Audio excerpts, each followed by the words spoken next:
Selamat malam, Shalom. Shalom. Puji Tuhan, kita bersyukur kalau malam hari ini kembali Tuhan izinkan kita untuk boleh datang memuji memuliakan namanya.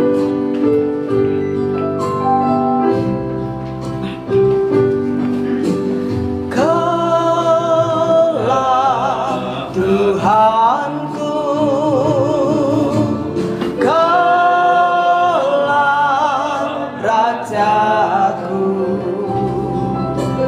Kau yang termulia di bumi dan di surga. Katakan Kaulah Tuhanku, Kaulah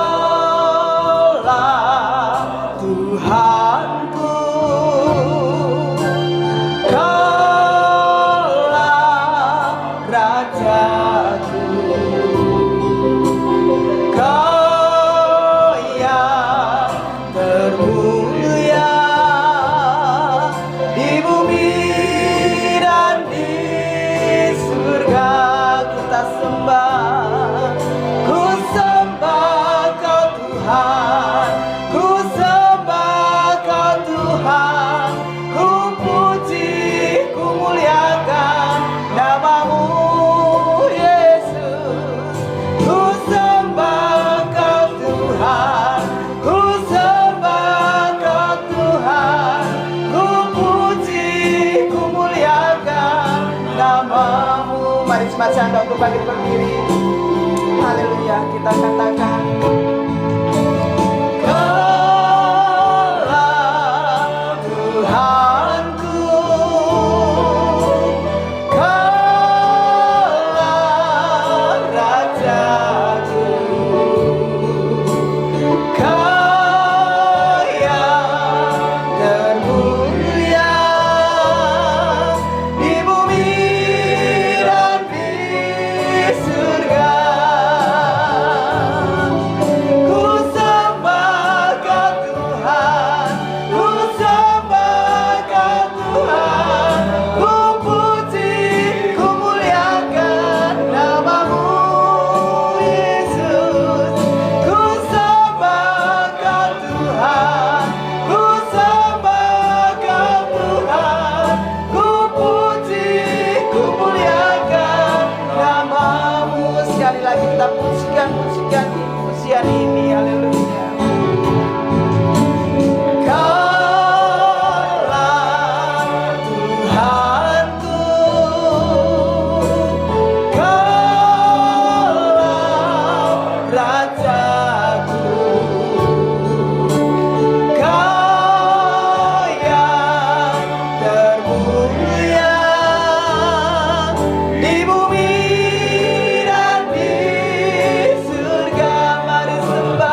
Tuhan dan Allah kami.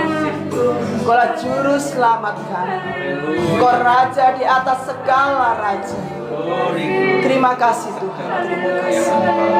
Terima kasih ya Yesus buat setiap kasih anugerah kemurahan yang kami boleh nikmati hingga detik ini Tuhan. Saat malam hari ini kami menyerahkan hidup kami dalam tangan kasih. Kami hendak memuji-muji, memuliakan Engkau, bersuka cita, meninggikan Engkau. Biarlah Engkau menyiapkan setiap hati kami, Engkau mengurapi setiap hati kami.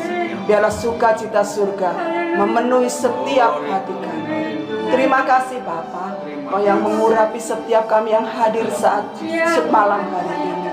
Engkau juga mengurapi hamba-Mu yang akan menyampaikan firman. Biarlah firman-Mu boleh senantiasa menguatkan setiap kehidupan kami. Terima kasih Bapa, terima kasih Tuhan. Kami mau awali ibadah kami hanya di dalam nama Tuhan kami Yesus Kristus. Haleluya. Amin. Dia Yesus Tuhan kami, Dia Yesus Allah kami, Sang Penebus Juru Selamat dunia, Sang Penebus, Sang Penebus Juru Selamat dunia, Sang Penebus Juru Selamat dunia. Amin. Puji Tuhan, silakan duduk Bapak Ibu Saudara sekalian.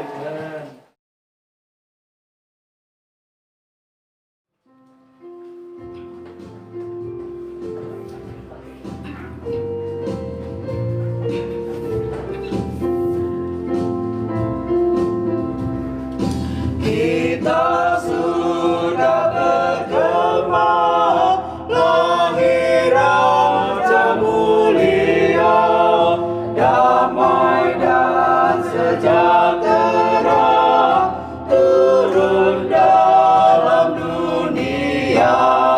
Bangsa-bangsa bangkitlah, bermaklumkan segera.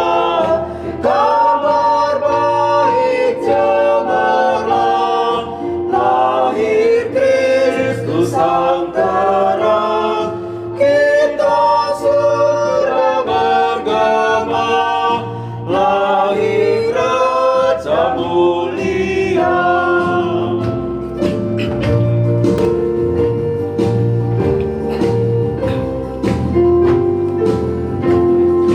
Raja damai yang besar, surya hidup yang benar, menyembuhkan dunia di naungan sayapnya, tak memandang dirinya, maut pun diterimanya.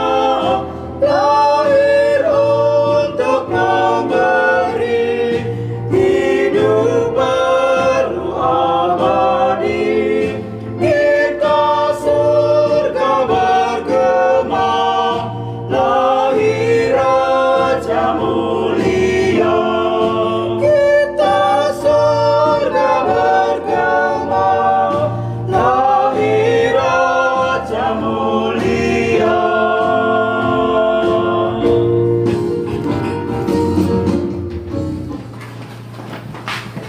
Puji Tuhan, kita surga bergema karena telah lahir Raja yang mulia.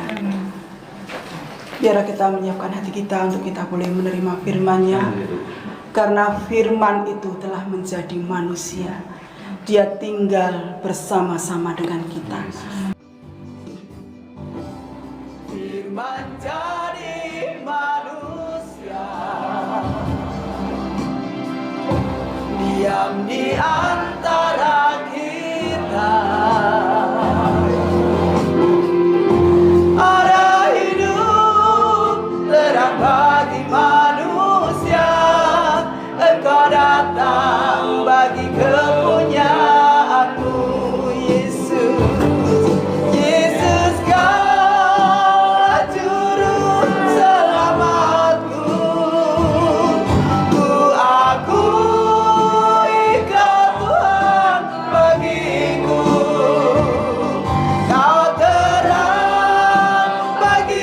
saat gelapku, Kau pintu bagi setiap jalan.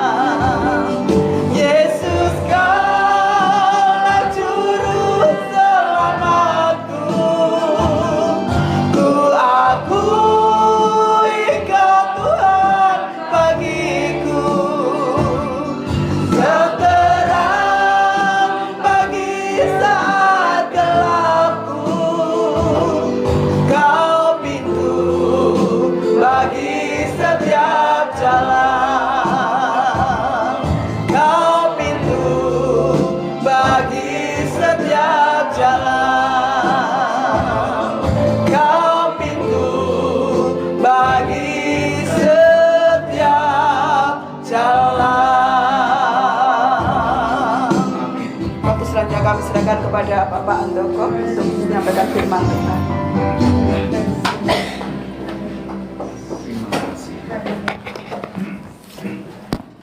Mari kita berdoa. Bapa kami yang di surga, kami bersyukur ya Tuhan untuk malam hari ini. Kalau kami boleh beribadah ya Tuhan, khususnya di tengah-tengah suasana Natal. Walaupun di dalam keadaan yang kurang mengenakkan ya Tuhan karena pandemi, tetapi justru di tengah-tengah daripada kesederhanaan ini, biarlah firman-Mu, makna daripada Natal itu boleh menjadi kaya, sehingga boleh membangun iman percaya kami kepada Engkau ya Tuhan. Tolonglah hamba-Mu ini ya Tuhan, yang penuh dengan kelemahan, penuh dengan keberdosaan. Kiranya Engkau sucikan mulut dan lidahnya, boleh berbicara tentang kebenaran firman-Mu. Juga siapkan hati kami semua Tuhan, untuk mendengarkan kebenaran daripada firman-Mu ini di bawah penerangan, di bawah pengertian daripada Roh Kudus-Mu sendiri. Terima kasih Tuhan untuk malam hari ini. Kami serahkan waktu-waktu ini ke dalam tangan-Mu. Di dalam nama Tuhan kami, Yesus Kristus, kami berdoa. Amin. Ya, selamat malam Bapak Ibu. Silakan duduk. Katanya Mas Kris gini, Pak Andoko, ini kan bulan Desember, nanti ceritanya Natal ya, katanya begitu ya. Terus, wah ini Natal biasanya ini orang-orang pakai baju merah, kuning, hijau gitu ya kan. Terus aku pakai, biasanya kan saya santai aja ya, dengan pendek. Aku malu, Pak Cornelius, pakai baju resmi kayak cari, seperti cari. Ya, saudara ya, puji Tuhan saudara. Pada malam hari ini saya akan membawakan satu ini ya, perenungan untuk kita semua saudara ya. Ya sama-sama belajar, bukan anu ya, bukan apa ya, pokoknya pada belajari lah. untuk ini ya, untuk sama-sama mengerti ya saudara ya. Jadi kalau selama ini saudara, kita kalau Natalan itu pikirnya kita kan kalau di dalam lagu-lagu ya, sukacita, bergema begitu ya kan, semua jingle bell, apa kan begitu ya saudara ya. Tapi pernahkah kita memikirkan bahwa kedatangan Tuhan Yesus ke dunia ini sebenarnya penuh dengan penolakan? ini saya nggak pernah kita pikirkan itu. Nah, marilah kita sekarang membahas ini ya, membandingkan juga nanti kita bisa merefleksi ya, mumpung di akhir tahun tahu saudara ya, merefleksi, benarkah kita ini benar menerima Yesus ataukah kita ini justru menolak begitu ya saudara ya. Tapi ya saya membahasnya dengan sederhana saja saudara ya. Nah saudara, pertama kita baca dulu di Yesaya pasal 7 ayat yang ke-14. Ini bacaan kita yang pertama. Yesaya pasal 7 ayat yang ke-14. Jadi dikatakan demikian ya. Sebab itu Tuhan sendirilah yang akan memberikan kepadamu suatu pertanda. Ya, satu pertanda ya. Tuhan sendiri memberikan kepadamu suatu pertanda. Sesungguhnya seorang perempuan muda mengandung, ya, dan akan melahirkan seorang anak laki-laki, dan ia akan menamakan dia Immanuel. Ya. Jadi ayat ini begini. Seorang perempuan muda mengandung. Jadi seorang perempuan muda ini, kalau saya baca, saya dengarkan bahwa ini bukan seorang perempuan muda biasa, enggak ya. Jadi seorang perempuan muda itu artinya seorang perawan yang masih muda yang belum pernah berhubungan dengan laki-laki mengandung. Nah, jadi Yesaya ini kalau pada waktu itu dia mengucapkan ini, pasti pendengarnya itu juga bingung gitu. Ini bener nggak, ini mabuk nggak, kan begitu ya. Mana ada seorang perempuan muda yang artinya masih dara, masih perawan, tidak pernah berhubungan dengan laki-laki kok bisa mengandung, kan gitu. Nah, Yesaya 7 ini, sebelum nanti kita menginjak yang lain ya saudara ya, itu Yesaya, Nabi Yesaya itu kan seorang nabi, itu kan utusan utusan Tuhan ya. Jadi kalau Tuhan mau berbicara kepada umatnya, itu pasti melalui nabi zaman dulu itu saudara ya. Nah, Nabi Yesaya ini hidup pada zaman Raja Ahaz ya. Ahaz itu Raja Yehuda, mungkin ya sudah terakhir-terakhir, sudah hampir-hampir habis itu ya. Kita masih belum sampai sana ya Mas Kris, masih di satu raja-raja ya. Nah, belum sampai ruwetnya. Nah, ini sudah terakhir-terakhir. Pada waktu itu Raja Ahaz itu kan sudah dikepung gitu ya, dikepung sama musuh-musuhnya ya, dikatakan di ininya ya, dimusuhi sama kerajaan Israel juga, terus dimusuhi sama raja Aram atau mana begitu ya saudara ya, sehingga dia ketakutan sampai dikatakan maka hati Ahaz dan rakyatnya gemetar ketakutan seperti pohon-pohon bergoyang-goyang ditiup angin. Jadi itu ketakutan. Pada waktu ketakutan itu Tuhan nyuruh nabinya Yesaya ini pergi ke Ahaz itu, gitu ya kan? Terus Tuhan ngomong, mintalah sesuatu pertanda dari Tuhan Allahmu. Biarlah sesuatu dari dunia orang mati, atau yang dari bawah, atau yang tertinggi, gitu ya. Tetapi Ahaz enggak, aku tidak mau mencobai Tuhan, katanya gitu. Padahal Ahaz itu wajah sing enggak bener, sing jahat, begitu ya saudara ya. Dari Raja Israel itu raja yang jahat, gitu ya. Nah, akhirnya karena Tuhan itu masih menyayangkan, begitu ya. Terus Yesaya itu bicara, tapi sebenarnya Tuhan yang bicara bahwa sesungguhnya nanti kamu akan mendapat kebebasan, gitu loh, maksudnya begitu, ya kan? Nah, yaitu sesungguhnya seorang perempuan muda mengandung, seperti yang kita bicarakan, yang barusan kita baca ini. Jadi itu adalah suatu janji ya, janji mesianik sebenarnya itu. Nah, saudara, apakah janji ini ditepati? Nah, kalau kita membaca di dalam Matius pasal 1, saudara ya, di ayat yang ke-18 tentang kelahiran Kristus ya. Jadi kalau Yesaya ini, kata-kata nubuatan ini itu 700 tahun sebelum peristiwa Natal ini, saudara. Jadi 700 tahun itu sudah diucapkan, begitu ya. Karena pada waktu itu orang Israel itu Yehuda itu dan Raja Ahaz itu dalam keadaan tertekan, rakyatnya juga ketakutan semua, begitu ya. Dalam keadaan tertekan, maka orang itu akan minta-minta sama Tuhan. Demikian ya saudara ya. Nah, sekarang janji itu digenapi 700 tahun kemudian, yaitu yang ditulis oleh Matius di dalam Injilnya, Matius 1 ayat 18, begitu ya. Ini kisah kelahiran Kristus. Nanti kita baca sampai 25. Saya yang baca aja cepat. Kelahiran Yesus Kristus adalah seperti berikut. Pada waktu Maria ibunya bertunangan dengan Yusuf, ternyata ia mengandung dari Roh Kudus. Sebelum mereka hidup sebagai suami istri. Karena Yusuf suaminya seorang yang tulus hati dan tidak mau menyemarkan nama istrinya di muka umum, ia bermaksud menceraikan dengan diam-diam ya. Jadi mohon maaf, Yusuf ini adalah seorang yang tulus hati. Dia tidak merasa diselingkuhi. Pada waktu itu kotanya kota kecil sekali ya, bagaimana mungkin bisa ini ya. Jadi tetapi karena dia tulus hati, dia tidak mau mencemarkan nama istrinya, ya, dia mengambil satu tindakan yang bagus, gitu. Dia tidak mau mencemarkan, dia mau diam-diam saja menceraikan istrinya, ya. Tetapi ketika ia mempertimbangkan maksud itu, malaikat Tuhan nampak kepadanya dalam mimpi dan berkata, Yusuf, anak Daud, janganlah engkau takut mengambil Maria sebagai istrimu, sebab anak yang di dalam kandungannya adalah dari Roh Kudus. Nah,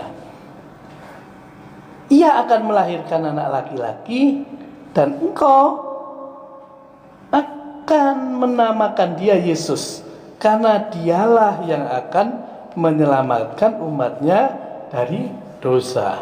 Ayat 22, hal ini terjadi supaya genaplah yang difirmankan Tuhan oleh Nabi yang tadi itu, yang 700 tahun yang lalu itu, ya kan?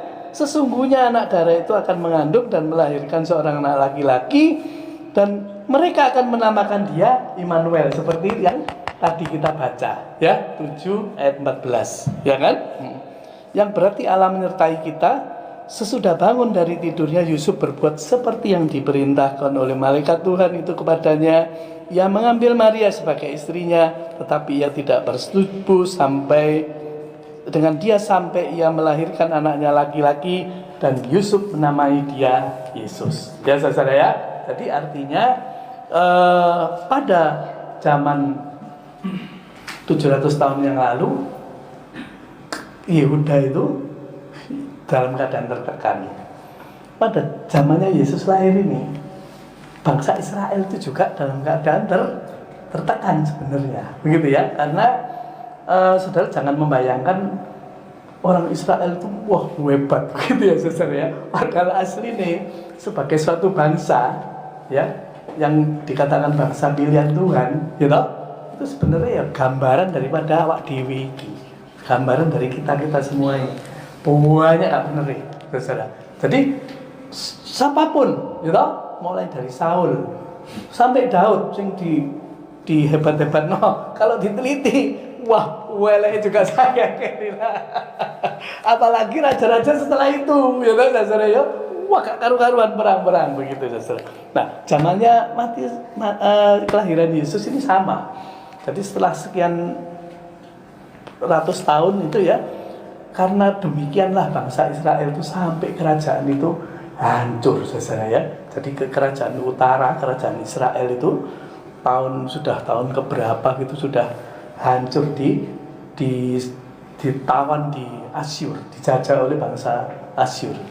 Sedangkan yang kerajaan Yehuda yang masih bertahan berapa generasi, akhirnya ditawan di Babel.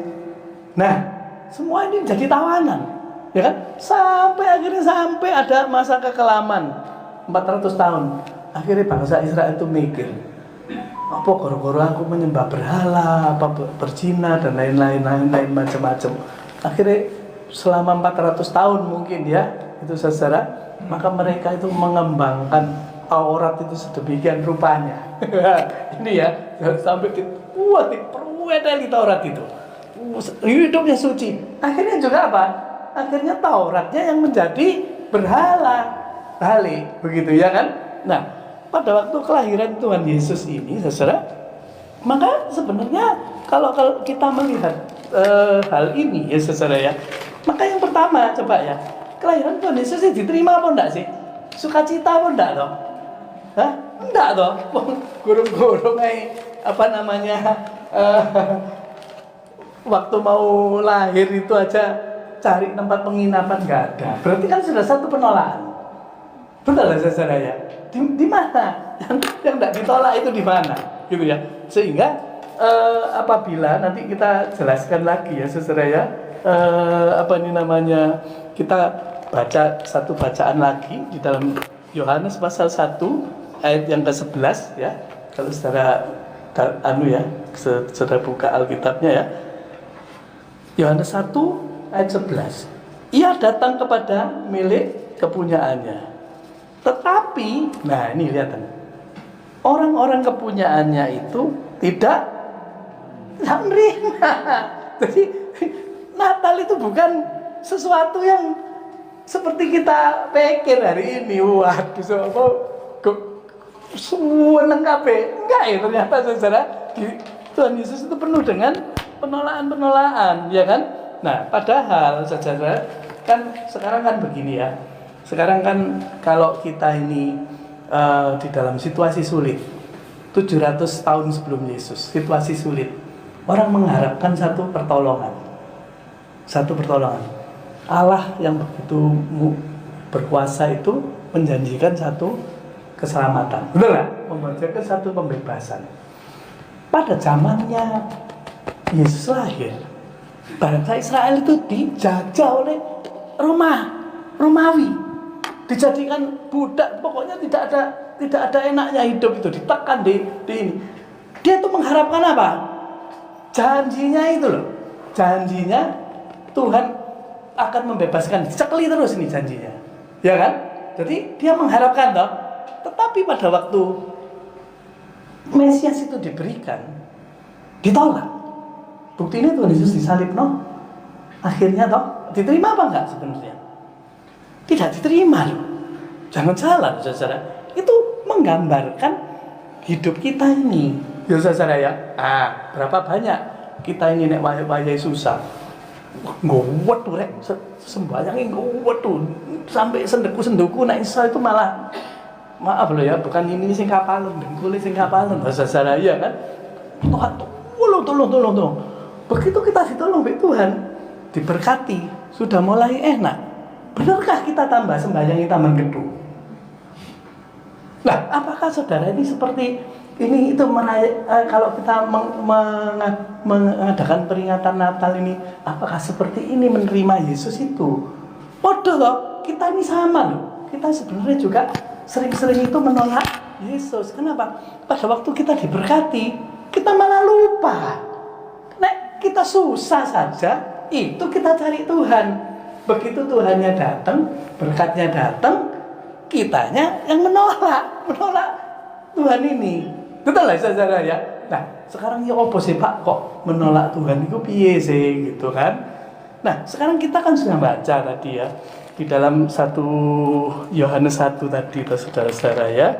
Kalau di dalam 1 Yohanes ini gampangan itu begini loh saudara ya, di Yohanes 1 ini saudara ya, bahwa kan tadi kan dikatakan di lagunya kita itu, coba Mas Yanto anukan ya, dia apa? Lahir untuk kita. Terus tengah-tengahnya itu kan ada, dia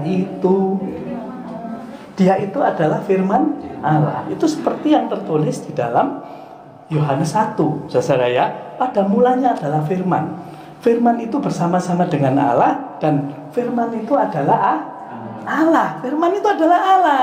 Terus kalau saudara lihat di ayat 14, firman itu menjadi manusia. Nah, pada 2000 tahun yang lalu, saudara, pada waktu Tuhan Yesus itu lahir, maka firman yang hidup, artinya firman yang hidup itu ya Tuhan Yesus itu tahu apa perkataannya itu kan firman, loh, betul ya saudara? Yang hidup jadi orang itu adalah firman yang hidup, ya kan? Nah, sekarang firman yang hidup itu di mana? Di sini yang sudah menjadi manusia tadi. Ucapan-ucapan Yesus, ajaran-ajaran Yesus itu ada di sini. Ya tahu saudara, ya kan? Jadi kalau kita merayakan Natal ini sebenarnya, coba sekarang kita ini kan ya, benarkah? Sekarang kita tes, benarkah kita itu merayakan Natal itu menerima Yesus? Coba sekarang kita tes bersama-sama, ya. Kita merayakan Natal. Siapa yang sering jadi panitia? Sering jadi panitia itu loh. Bu Saroku ya, Bu Kornel, Bu Paidi, Rani, ya toh? Siapa sing konsumsi? Kalau kita lihat ya, mulai bulan Oktober kita mengadakan panitia Natal, ya toh? Sing dibahas apa? Hah? acara. Kok seragamnya piye? Pernah nggak kita itu membahas singkatannya firman yang hidup? Dia bukan nanya supaya jelas bulan ini. Firman jadi manusia. Iku pernah nggak kita kok Natal itu firman piye yo? Gak pernah, saudara. Berarti apa? Kita ini kan sama toh dengan orang-orang itu toh, saudara. Siapa toh yang sekarang pada waktu kita membaca kisah Natal ini, siapa yang menolak Tuhan Yesus? Hampir kabeh, saudara. Ya kan? Kalau kita melihat ceritanya orang Majus, betul ya, saudara ya? Orang Majus dari timur jatuh. Lihat bintang. Berarti orang ahli toh nih, orang ahli. Lihat bintang sampai di pikirnya dia, karena ini seorang raja yang gede, pasti di sana tepat. Nggak mungkin di tempat lain. Maka dia datang ke istana Herodes. Herodes, kamu punya bayi yo, baru lahir ya? Enggak, iya gitu. Itu ada bintangnya. Akhirnya dia manggil imam-imam, betul lah? Nah, imam itu siapa sih? Imam-imam suruh nyelidiki. Begitu diselidiki, dia bilang di Mika 5, selidiki, di mana Mesias itu lahir? Kalau menurut Mesias, menurut ini si Majus ini, di Bethlehem. Dia tahu toh, Herodes nyuruh itu ke Bethlehem. Tetapi imam-imam yang mengerti ini, apakah pergi ke Bethlehem? Enggak loh. Imamnya enggak pergi loh, ngerti loh. Ya kan? Sudah wis jelas tandai. Ya kan? Seorang perawan sing mengandung. Loh, tanda pertama. Nomor 2, sing ahli-ahli buku itu ya toh, sing berkecimpung setiap hari di Bait Allah, wis ngerti. Lah dia itu ngerti, ini Mesias, juru selamat, pembebas. Kenapa kok enggak diparani? Karena menolak. Jadi Natal itu penuh dengan penolakan. Nah, sekarang Herodes itu raja Romawi, bukan raja Israel. Dia pemerintah di Israel, ya kan? Berarti ini kekuasaan politik. Herodes ya pasti menolak karena dia orang kafir, betul nggak? Orang-orang tidak percaya pasti menolak Yesus, itu sudah wajar, betul lah, saudara. Tetapi apakah orang-orang yang menerima Yesus itu, orang-orang Kristen itu bisa menerima Yesus? Belum tentu juga. Ya, sekarang begini. Ada satu kisah ya, sekalian mumpung cerita, saudara ya, mumpung cerita.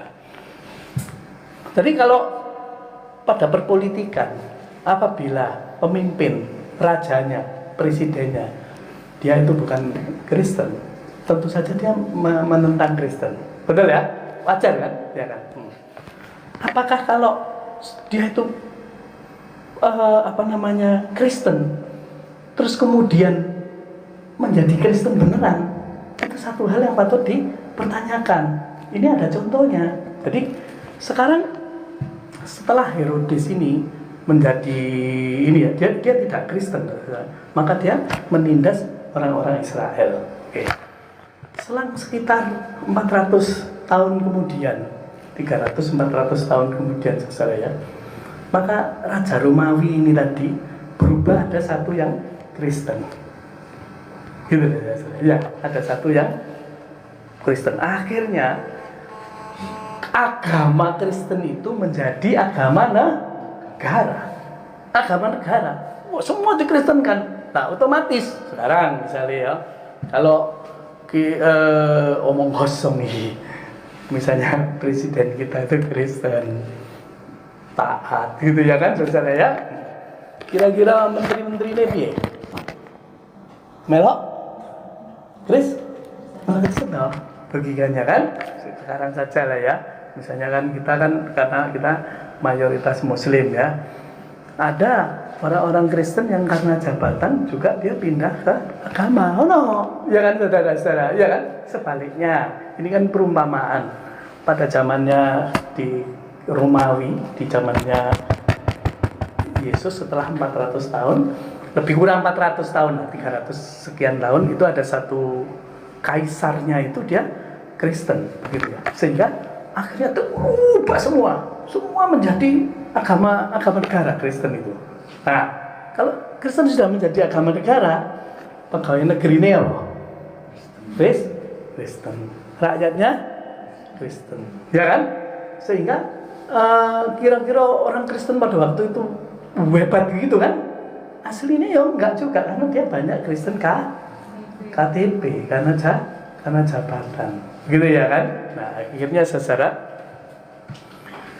ini ceritanya ini benar ini enggak ngawur ini ya.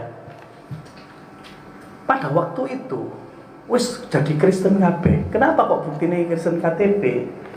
Karena pada tanggal 25 Desember orang-orang itu dulu sebelum jadi Kristen agamanya agama pagan.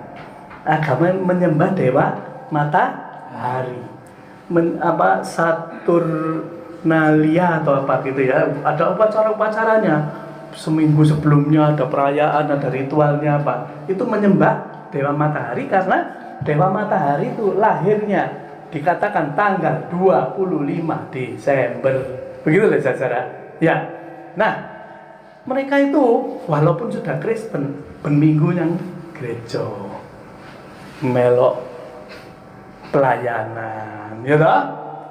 Panitia Natal, jadi panitia Paskah, itu ikut semua. Namanya ini agama ini kan.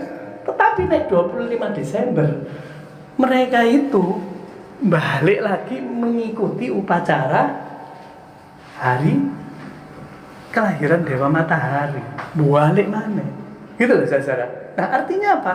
Artinya kalau selama Kristen itu KTP belum menerima Kristus, ya tetap baliknya seperti itu. Berarti agamanya dia itu sebenarnya agama apa? Agama apa?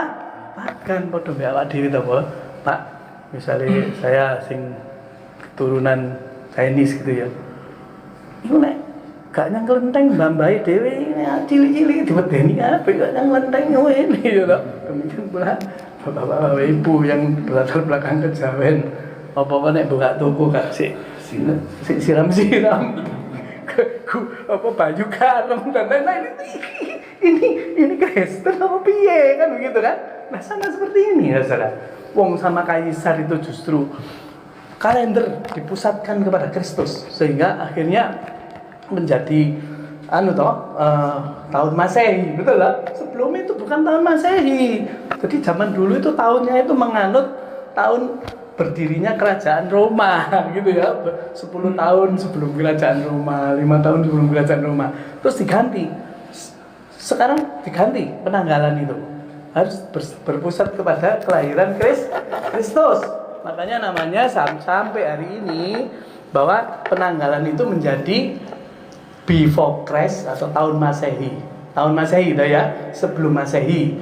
Artinya sebelum Mesias. Sesudah Mesias kan gitu ya, sebelum Masehi. Terus kalau bahasa Inggris before Christ, after Christ ya, karena Mesias itu kan bahasa Ibrani.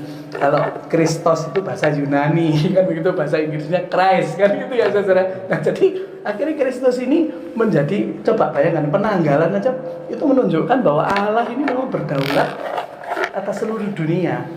Ya, kalender itu banyak sekali. Kalender Arab juga ada, kalender Cina ada kan. Tetapi kalender internasional itu ini tahun Masehi. Betul apa enggak saudara? Nah, ini loh ya saudara ya. Tetapi saya kembali lagi ke situ. Artinya bahwa sebenarnya saja walaupun politik itu tadi negara itu agamanya pun belum tentu juga bisa menerima Yesus yang sebenarnya. Begitu saudara ya. Apalah imam-imam ya.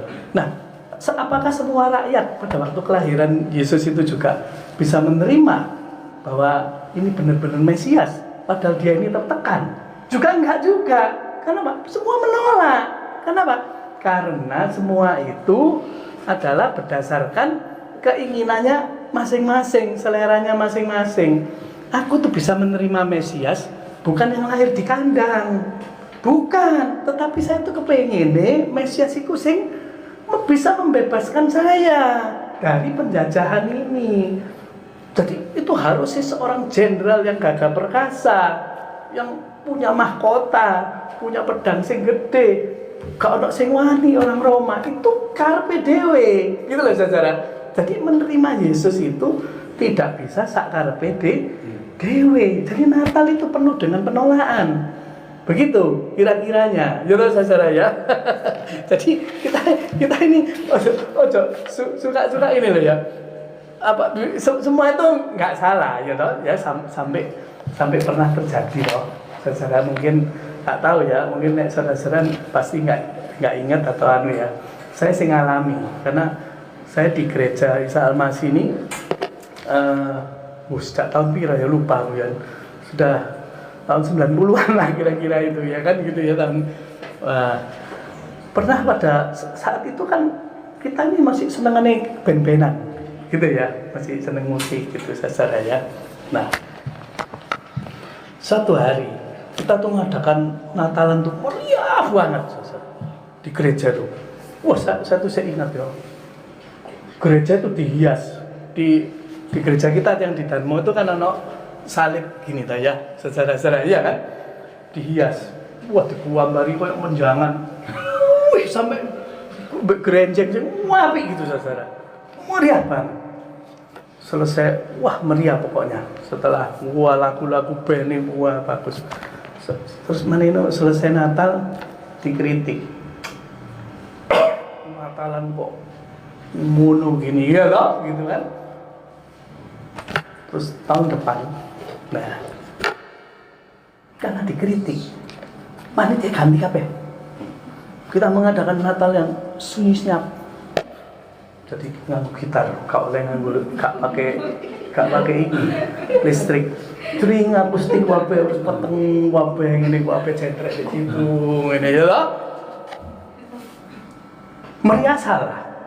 Gitu terus hening salah. Bener tak? Salah juga ya. Loh, salah juga. Oh yo, Natalan kok susah gitu ya kan. Nah ini loh saudara aja kan. Nah, terus kita hari ini aku baru ngerti. Gitu loh saudara. Natal itu bukan soal rame atau sepi. Rame itu tadi. Ya tak? Misalnya acaranya itu zaman dike itu sekitar 2,5 jam, betul nggak kan? Sampai kalian sak mangan-mangan itu 3 jam. Tetapi, mbak, kalau sing bahas ini pak, sing jadi manusia itu mau di iki di mana? Begitu loh. Sepi pun. Yo nek 2 jam yo ono lah masih sepi. Apa hening itu lampu nek gak diurupno kabeh. Apa lampu cili-cili. 2 jam genjreng. Ini di mana? Yesus itu di mana? Firman yang jadi manusia itu di mana? Firman yang datang ke dunia itu di mana? Kan gak jelas, saudara. Apakah itu yang dinamakan merayakan Natal? Dunia ini mempengaruhi gereja.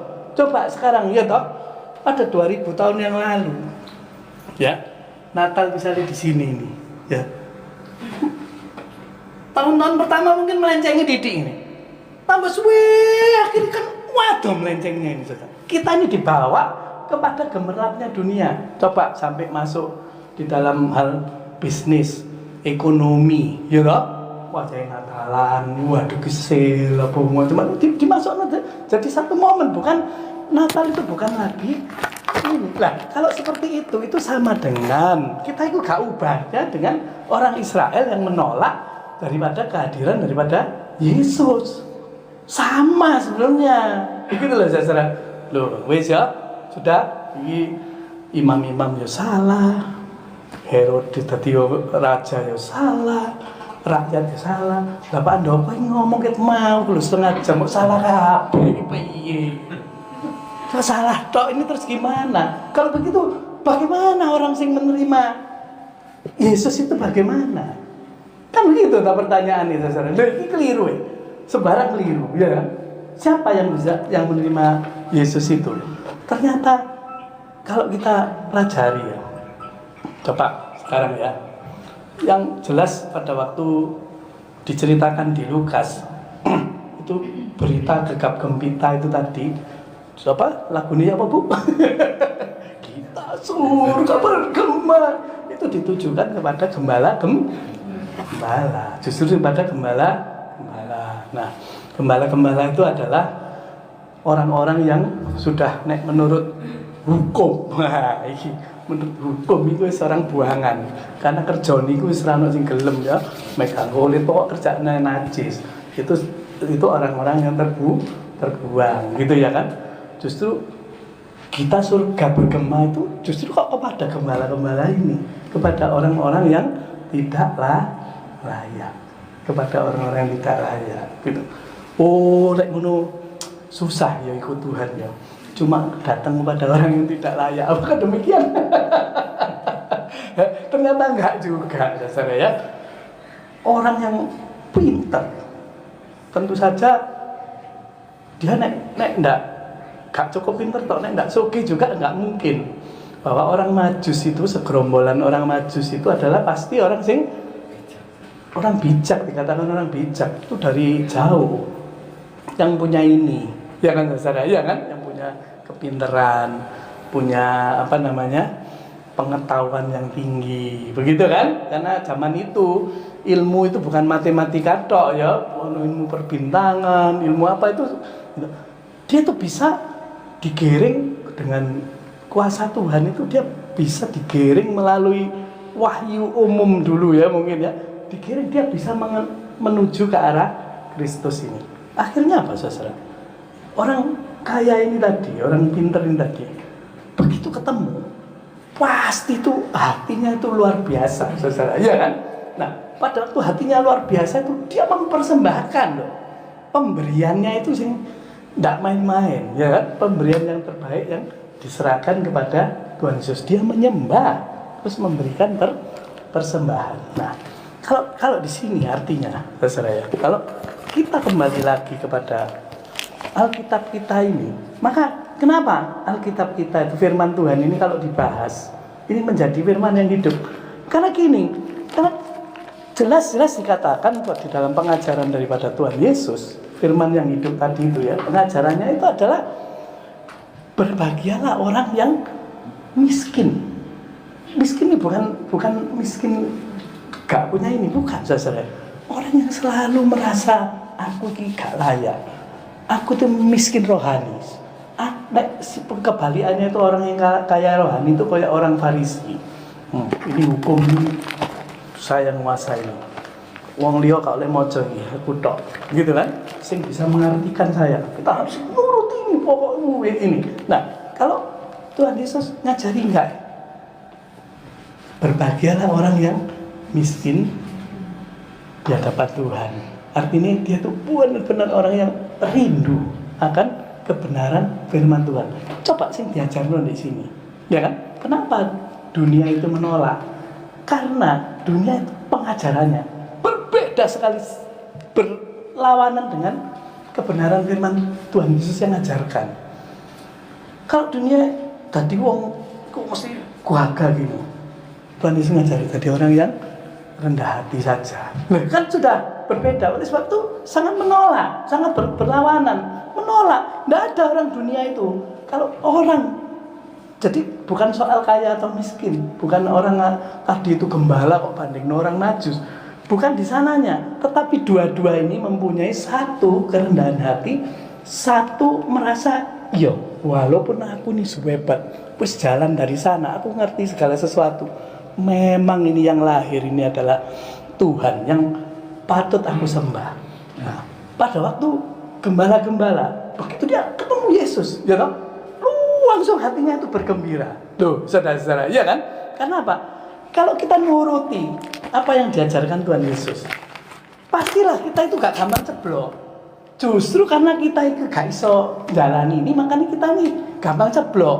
Gitu loh, saudara. Lah, coba kalau saudara lihat, mana ada orang bisa diajari berdoalah bagi musuhmu, ya toh? Yo, rekmu doa. Mungkin ini ison musuh kita kutu. Jangan berkati orang-orang yang ini kutu. begitu, aku piye to itu. Iya kan? Nah, ini loh dunia. Tetapi Tuhan Yesus ngomong, berdoalah bagi musuhmu. Waduh, iki wis ngrugikno awak dhewe, wis sembarang kon doano lagi kon berkati. Kan susah toh saudara, iya kan? Nah, banyak hal kan di sini kan. Nah, inilah yang menyebabkan bahwa kalau semua itu tidak ada segala kerendahan hati, seorang itu merasa layak di hadapan Tuhan. Gak peduli dia rojo, gak peduli dia imam atau pendeta ataupun pengerja-pengerja, pelayan-pelayan. Dia kalau tidak mengerti kebenaran firman Tuhan ini, tidak mau menerima dengan segala kerendahan hati, saudara, itu bakalan sulit. Itulah sama dengan kita itu menolak Natal ini tadi, sama gitu loh, gak bedai. Gitu. Coba bayangkan dunia ya mengadakan satu peraturan sing paling adil pada zaman itu. Kalau zaman saudara nggak bisa, mesti bayangkannya begini. Zaman dike itu orang tuh yang berkuasa, misalnya punya pangkat atau raja ataupun bolo-boloni raja, itu orang bawahan itu kan harganya, mau dibunuh, mau dikorbankan, mau apa tuh nggak ada urusan gitu loh. Padahal pada zaman itu ada satu hukum mesti dirancang gitu sebelum Taurat juga, bahwa hukum yang paling adil itu adalah mata ganti mata, gigi ganti gigi. Jadi nek kita di kampleng orang ya balesin kamplengan, kamplengi satu kali ya kamplengan satu kali, itu namanya adil, ya loh. Nah, tapi kalau adil menurut Tuhan Yesus itu bagaimana? Kalau kau ditampar pipi kiri, balesin pipi, ya toh. Kalau ditampar pipi kiri, balesin pipi. Enggak, kalau kamu dipampar pipi kiri, berikanlah pipi kanan. Ya apa carane? Kalau orang itu minta jubahmu, bajumu kayak no jubahmu, ya apa sih? Kalau orang minta tolong, bantu saya jalan 1 mil. Nah iso aja nono jalan 2 mil. Karena kan zaman dulu kan tentara toh. Nek wis kesel ono hukume. Tentara iki gotong anu gitu loh sasara ya, gotong bedil, gotong senjata. Dek nek kesel orang sing ditemui itu diharuskan gotong 1 mil gitu loh sasara. Nah, wis gotongan soro, gotongan lagi lah ya. Kan itu sih nggak bisa diterima. Nah, padahal kalau orang-orang dengan segala kerendahan hatinya mau belajar terus-menerus, saudara, ya kan? Maka disitulah kita itu akan menerima firman yang hidup. Kenapa? Firman yang hidup itu adalah berita kebenaran. Berita kebenaran itu adalah berita keselamatan. Sehingga semua orang yang percaya kepada Yesus Kristus, ya toh, akan diselamatkan. Betul lah, saudara? Itu Yesus Kristus itu 2000 tahun yang lalu. Hari ini kita tuh mesti mati-matian belajar ini dengan segala kerendahan hati. Itulah barulah kita itu bisa menerima Natal. Barulah kenapa berita gembira apa tadi lagu ini Bu? Gita surga bergema itu duduk kepada Herodes, kepada gembala-gembala. Itulah ya kira-kira itu yang dapat saya sampaikan. Kiranya yang renungan yang sederhana ini, marilah kita menyadarkan kita ya bahwa sebenarnya kalau kita tidak ada pandemi ini, seperti yang ngomong tadi ya, mencengi kita itu semakin jauh. Justru pada hari ini kita diingatkan, ya kita bersyukurlah bahwa pandemi ini juga membawa kekayaan rohani. Coba mungkin kita enggak mikir hal-hal seperti ini. Mari kita berdoa. Ya Tuhan, terima kasih ya Tuhan. Kalau secara fisik 2000 tahun yang lalu Engkau datang ke dunia ini. Ya Tuhan, Engkau adalah Allah sendiri yang begitu suci, begitu maha kuasa, yang menciptakan segala dunia dan segala isinya ini ya Tuhan. Sedangkan kami yang di bumi ini adalah orang-orang berdosa yang penuh dengan segala macam keberdosaan atau segala macam yang menjijikkan di matamu ya Tuhan. Apa yang dimaksud dengan menjijikkan? Mungkin suatu bau yang tidak sedap ataupun yang sangat kotor. Itulah tempat kami berkubang ya Tuhan. Tetapi Engkau yang maha suci, Engkau yang begitu mulia, begitu bersih, rela datang ke dunia ini secara fisik untuk mengangkat kami semua ini kembali kepada keadaan yang semula sesuai dengan apa yang Engkau maksudkan untuk Engkau menciptakan kami sebagai manusia ini ya Tuhan. Melalui kebenaran-kebenaran dari firman-Mu, biarlah Tuhan para jemaat di tempat ini, juga kami semua ya Tuhan, mau belajar, kami disadarkan bahwa kebenaran daripada Injil Kristus itu, bahwa kalaupun gereja kami mengambil satu tema di tahun 2020 ini, Injil adalah sebagai pusat daripada kita bergereja ya Tuhan, maka biarlah hidup kami ini hari lepas hari diproses untuk menjadi serupa dengan Kristus. Menjadi serupa dengan Kristus melalui suatu proses, melalui pembacaan, perenungan, melalui pergumulan ya Tuhan, pergumulan hidup, baik itu yang menyakitkan ataupun yang mengembirakan. Semuanya bercampur, bersatu semuanya ya Tuhan, supaya kami boleh lebih mengenal, lebih dekat siapa Engkau Tuhan dan Allah kami, siapa Yesus yang sudah menyelamatkan kami, sehingga kami sangat menghargai apa yang kekal untuk kemudian hari.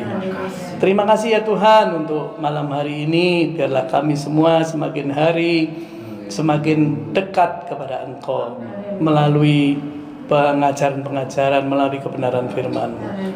Terima kasih ya Tuhan.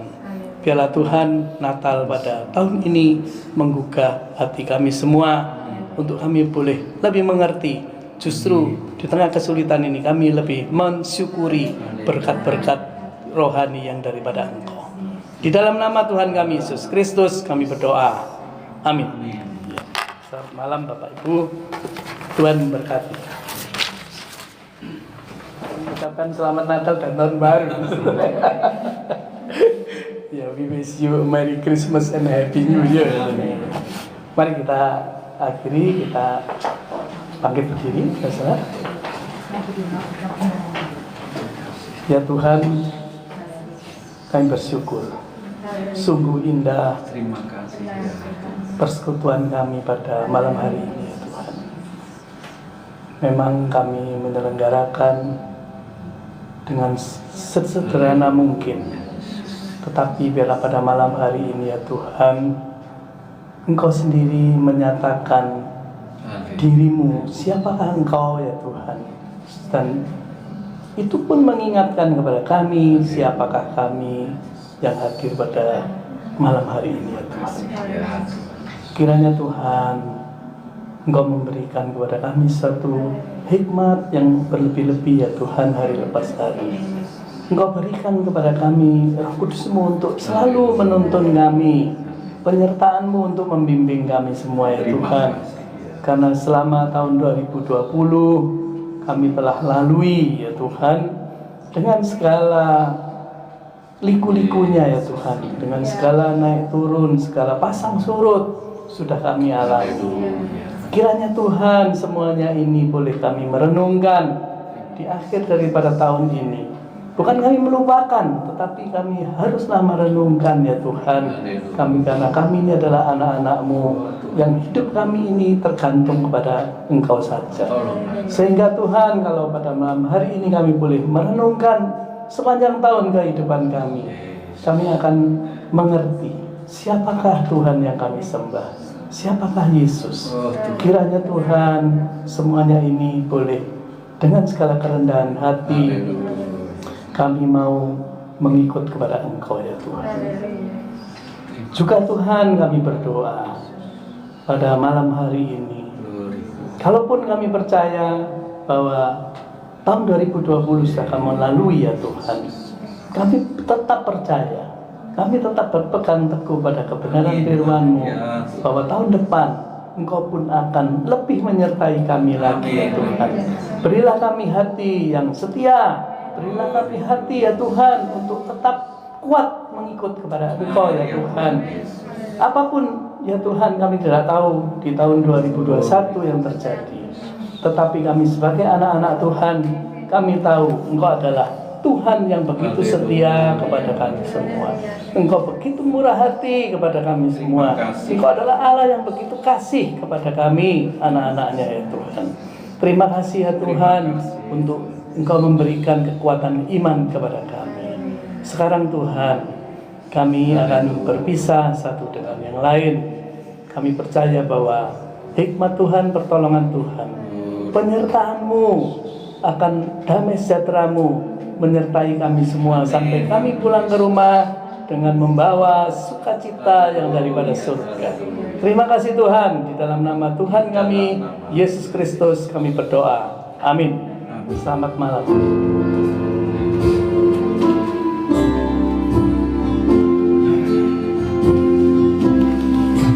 Bapa, terima kasih. Bapa, terima kasih. Bapa,